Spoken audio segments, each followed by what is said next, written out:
Nearly half of UK voters believe that living standards have worsened over the last 12 months.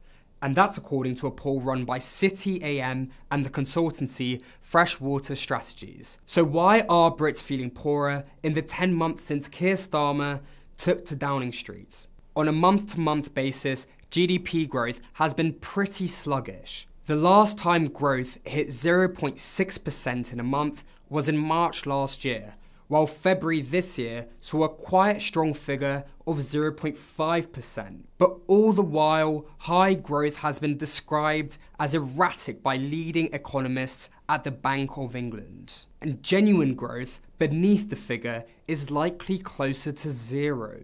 This may be because some sectors of the economy produce more in a month than expected, and a flurry of activity can drive quick spikes in growth figures. GDP per person, on the other hand, has wavered around the zero mark for the best part of 2 years. This data has likely been driven by high levels of net migration, hitting over 700,000 for 2 years running, while economic growth has stalled. All the while, inflation has been above the target rate of 2% for the best part of 4 years. Price growth peaked at 11% in late 2022 and could still come in at over 3% in April.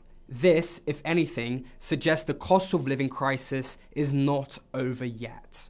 High interest rates, soaring energy prices, expensive housing, and a high tax burden are all factors behind the deterioration in living standards, which the Labour government inherited from their predecessors. But if anything, business leaders, both small and large, have argued that Chancellor Reeves has not yet done anything to alleviate some of those cost pressures for both businesses and voters. She may have even exacerbated some of those problems. Rachel Reeves argued at the last autumn budget that she had to aggressively raise taxes on employers, asset holders, private schools, wealthy investors, and house buyers because she had to fill what she called a black hole left in the public finances.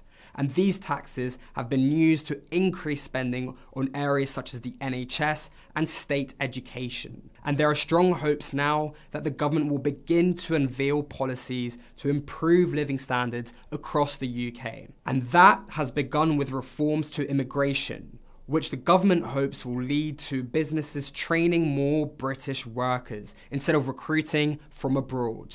There are also pension scheme reforms, a government spending review, and the rolling out of an industrial strategy that could unlock investment and boost growth. This would add to reforms to make it easier for constructors to build more houses. But politicians in Downing Street will surely be on edge. Multiple surveys indicate business confidence is on the floor because of tax rises.